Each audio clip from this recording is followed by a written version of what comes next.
If I hadn't been cast as Aram, what Lord of the Rings character would I want to play? That's a very good question.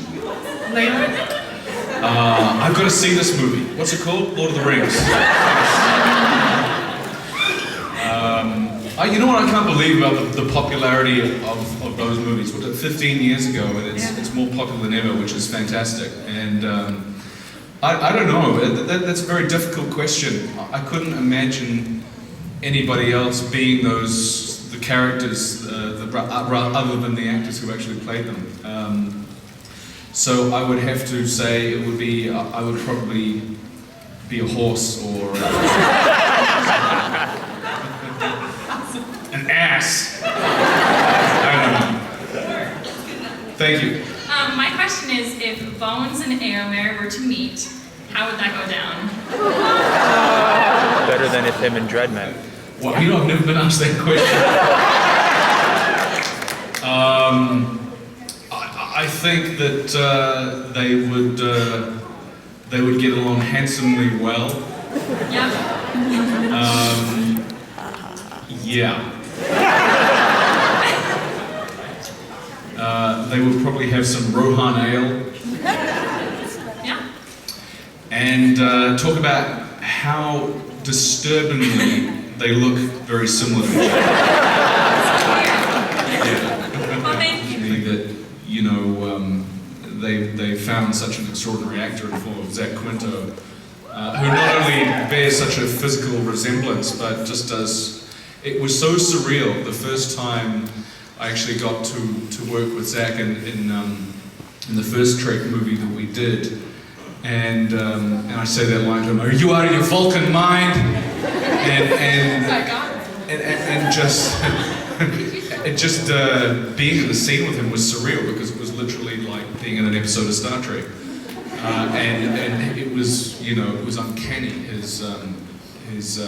It was just like, it felt like what it would be like working with Leonard, and I actually got to meet the great, late great Leonard Nimoy, and it was such an honor and a privilege and a pleasure to get to know him a little bit.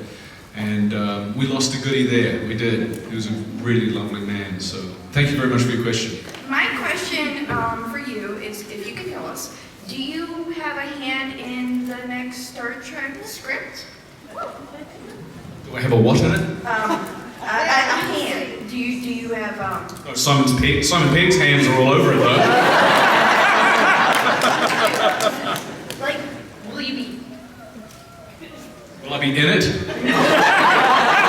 influencing, or, you know, putting your little... Zero influence. Zero.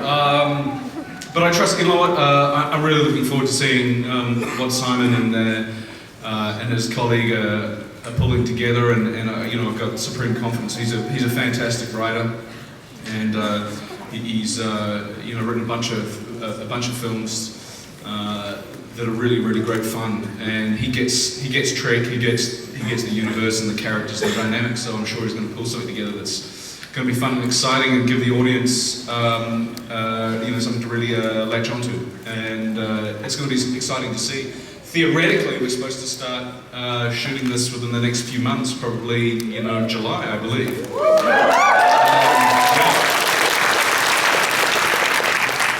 So I'm looking forward to it, but I have no idea what the movie is. I haven't seen page 1 of a script. I've heard a few things, though, a few rumors about what's going to happen. Do you want me to tell you? Okay, so apparently the whole thing starts out in space. They're on the 5-year mission. Not a true story. I find it hard to believe. Then suddenly they encounter this, and then the Enterprise.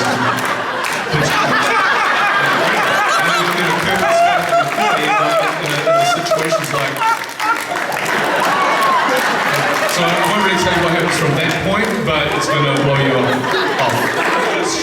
Let me get it straight. You're asking me, does Bones get laid? Yes. I have no idea. Okay. If they need anybody, will you be in my house and we'll watch the game? Okay. What role took off your career? What role took off my career? Well, that's a great question, mate. you know, really it was kind of like, there's a bunch of roles that one led to the other, but you know, kind of arguably it was this little small New Zealand film called The Price of Milk, which Peter Jackson saw, and it was on the basis of that film that Pete offered me Lord of the Rings. And then sort of from there, that really kind of opened a lot of doors internationally, as you would expect. But really, the truth be known is I really kind of feel like they're all as important as each other because, you know, one leads to another and it's all a learning experience. And that's what I love about my job. Every time I work on a film, I continue to learn and evolve, and it still satiates me, it still interests me, and I'll do it for as long as that's the case. What are those things on your shirt? Tribbles. Tribbles. Baby tribbles. They're like multiplying on you. Thank you very much for your question. What was it like for me to take on the role of Bones? It was, well, first of all, I heard that they were, you know, rebooting Star Trek, and was interested to be a part of it. It, you know, was something that, you know, I had fond memories of as a kid growing up watching it with my dad. So I took a bunch of meetings, and then I met with JJ and thought the meeting went horribly bad. You know, I was in there for about 5 minutes, we were talking, and he says, so have you got any questions? And I said, yeah, what's the story about? You know, I was really kind of enthusiastic and interested to hear it. He goes, can't tell you. I went, oh. So I guess I've got no questions. And he goes, okay, great. We sat there and looked at each other. Great, thanks for coming. And I was like, oh my God. Completely blew that. But then about a month later, I had received an invitation to come test for the role of Bones, which I was elated about. That was, you know, a character who, you know, I definitely loved in the original series. I thought, you know, the late great DeForest Kelley was amazing in that role. How he came on and really kind of through, I guess, the chemistry that he had with Mr. Nimoy and Mr. Shatner, you know, together they were the nucleus of that show. So I understood the fabric of the character and the structure of the relationships, and I went in and tested, and at the end of, I was halfway through the scene, and I had this laughter, and I thought, what is that? And I suddenly realized it was JJ laughing. And then a second later in my mind, and all of this while I'm in the scene doing it, I'm thinking, what the heck is he laughing at? And I suddenly realized, oh, it's me. So I hadn't done theatre for a while, and I wasn't used to that live reaction. And I almost blew the scene, I almost forgot what I was going to say. But we got to the end of the first take, and he was going, oh my God, that's great, that's Bones. And he looks behind his producing partner, Brian Burke, and Brian's like, yeah, and he's furiously tapping away on his BlackBerry. And so I left the room feeling pretty good, and like within literally 45 minutes, we got the call, yeah, you've got the part. So I was thrilled. You know, it's just, you know, you've ever been in one of those situations in your life where it doesn't matter what it is, but you know, you do the best you can do, and you just feel good just on that level. It was one of those situations. And then to be invited to be a part of it. You know, one of the things that JJ does so extraordinarily well is, you know, put together like-minded groups of young, talented people, and you know, he's did it on Lost, on Fringe, and Alias, and he did it there with Star Trek. And working with those guys, I absolutely love them. Like, we are like a family. All right, take care. Hey, how are you? Good. What was it like getting getting beat up by Bruce Willis? Let me just say, that fight was different on paper. It's a lot more even on paper. It was great. You know, I love working with Bruce. He's a real down-to-earth. He's a down-to-earth guy, and you know what you see is what you get.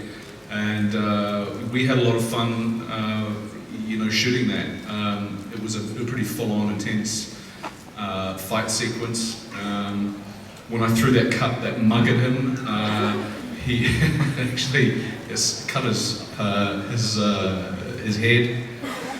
So that wasn't so much fun. But you know, it's just one of those situations where it's great to work with a professional who knows his thing, and he certainly knows about fights. And but not only that, like, I think that he brings a kind of a wonderful sensitivity to his roles, and it was great to work with. I'd like to work with him again for sure. Thank you. Thank you. An actor. How did you become an actor? Like, what got you into it? Well, you know, when I first told my dad that I wanted to become an actor, he goes, "No, son, you pronounced it wrong. It's doctor." Just take that bit of advice for what it is. I am a doctor now.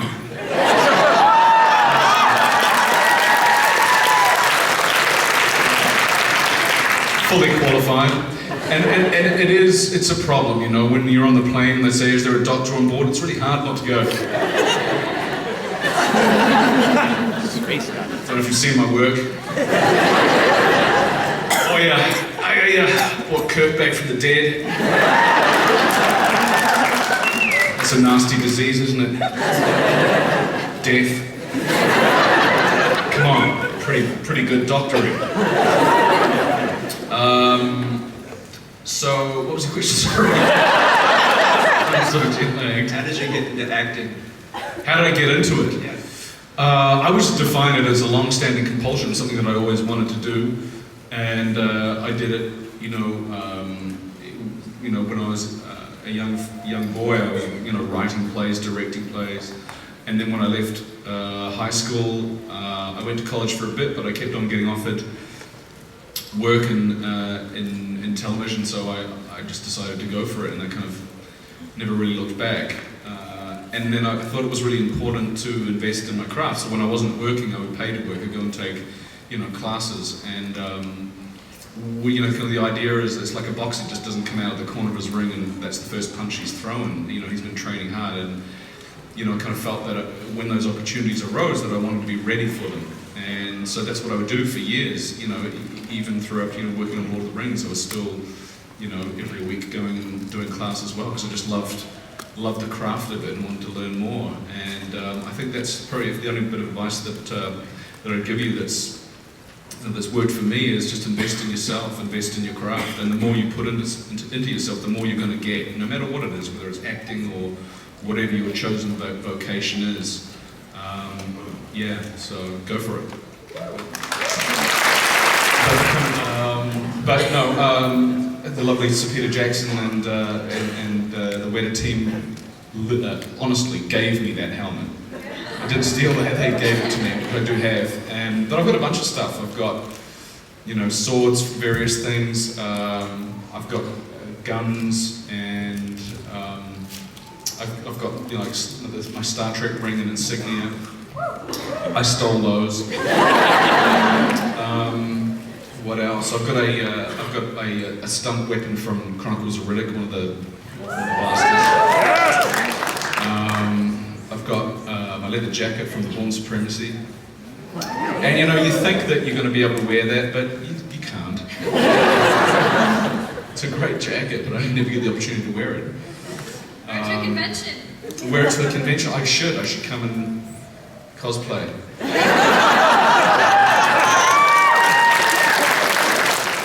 I just want to know, what's it like in New Zealand, and would it be a good idea for our people to move there? Your people. How many have you got? I said for other people. Oh, other people, sorry. I'm terribly sorry, sir. It wouldn't be a good idea for our people to move there. I'm imagining this Viking horde coming across the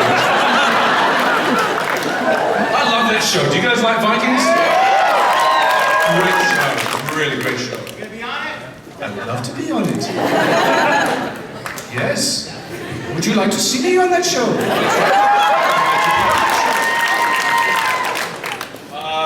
Yes. I think you should bring everybody for a visit. Yeah, definitely.